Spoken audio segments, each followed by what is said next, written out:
Est-ce que tout le monde est au courant qu'il y a une loi française qui s'appelle la légitime défense? Je pense que tout le monde est au courant. Est-ce que tout le monde sait ce que c'est, grosso modo? Alors généralement les gens se disent c'est proportionnel à l'attaque. On l'entend dans les films, on l'entend à la télé, on l'entend partout. Mais il n'y a pas que ça. Et puis il faut même comprendre ce que ça veut dire. C'est pas parce que quelqu'un vous met un coup de poing que vous êtes obligé de riposter de la même façon. C'est un petit peu ça.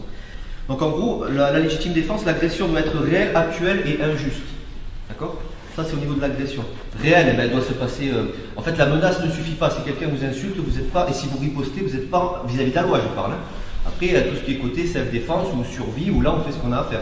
Je vous parle de la loi, je mets la casquette d'homme de loi, on va dire entre guillemets. Donc ça doit être réel, la menace ne suffit pas, on vous insulte, vous n'avez pas le droit de riposter. Physiquement je parle. Ça doit être actuel, ça doit être sur le moment. Donc l'agression doit être sur le moment. Après je vous parle de la riposte, c'est le plus intéressant. Et ça doit être injuste, ça doit être contraire au droit. C'est-à-dire par exemple, quelqu'un qui vient, il vous pousse ou il vous met une tarte, ben ça c'est contraire au droit. Personne n'a le droit de vous toucher, ça s'appelle une atteinte injustifiée. D'accord? Donc ça c'est par rapport à l'agression. Maintenant, on va voir par rapport à la riposte, c'est le plus intéressant. Il faut que ce soit nécessaire, proportionnel et simultané.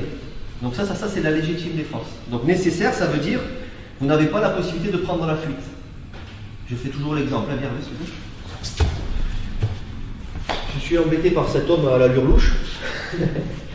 Voilà, et ça fait 1 heure qu'il m'insulte, moi je suis là, voilà, je me dis, ben c'est bon, je pète un câble, je vais riposter, je lui pète le menton, je lui casse un bras ou je ne sais quoi, je lui crève un œil. Et ensuite, le mec porte plainte. Qu'est-ce qu'on va analyser? Est-ce que la riposte était nécessaire? Je vais dire, ah oui, il m'a insulté, moi, voilà, je ne peux pas faire autrement. Non. Monsieur, vous aviez la sortie ici ou ici, vous auriez dû prendre la fuite. Donc c'est ça qu'on va vous balancer. Par contre, vous êtes dans un ascenseur, il vous bloque la sortie, vous êtes obligé là d'intervenir. Donc là, ça sera plus en votre faveur. Mais si, vous devez intervenir que si c'est nécessaire. Proportionnel. Bon, proportionnel, si on vous saisit le poignet, je schématise, hein, si on vous saisit le poignet, ne lui cassez pas un bras.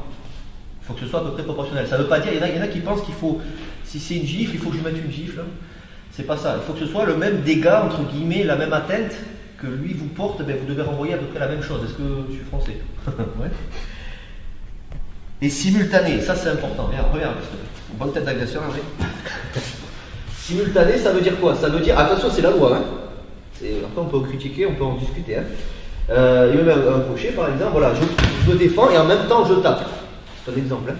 Ça, on va dire, c'est dans les clous de la loi, c'est-à-dire c'est simultané. Maintenant, il me tape, je prends un shoot, je m'éloigne, oh putain, je reviens, je saute dessus. Ça va pas lui faire du bien, hein, ça va me faire du bien à moi, par contre, je vais me venger, c'est de la vengeance. Par contre, vis-à-vis de la loi, on va vous dire, l'agression s'est arrêtée à la seconde où vous êtes sorti, ça se joue à la seconde. Hein. Après, il y en a qui sont plus ou moins cléments vis-à-vis de la loi, mais la loi, c'est ça, c'est très strict. Là, l'agression est finie, je peux me barrer. Mais comme j'ai pas envie, ça m'a gonflé, j'ai envie de revenir, ça c'est pas bon non plus. Ça, ils vont me dire que vous vous êtes vengé. C'est encore pire si, le lendemain, vous le suivez, un sorti du travail, fait enfoiré, vous avez une balle de baseball, vous lui brisez les jambes. Je plaisante, mais vous avez compris. Donc c'est ça la loi. Nul n'est censé ignorer la loi. Parce que ça serait trop facile de dire, ouais, moi je suis pas au courant de ça. Attends, je ne lis pas tous les jours, et c'est normal, hein. Moi non plus. Je ne vais pas tous les matins en regardant les lois qui sont mises à jour. D'accord? Mais nul n'est censé ignorer la loi. Ça veut dire, ben tant pis, vous ne connaissez pas, mais c'est à vous de vous renseigner. Si tu souhaites aller encore plus loin, à savoir décupler tes connaissances en self-défense, devenir confiant et efficace en situation réelle, mais ce que je t'invite à faire, c'est à cliquer juste ici. Formation offerte, ou encore sur le lien qui est en description juste sous la vidéo. Voilà, j'espère que la vidéo d'aujourd'hui t'a plu et qu'elle t'a aidé à progresser un petit peu plus. Quant à moi, je te retrouve de l'autre côté pour commencer ta formation vidéo offerte. À tout de suite.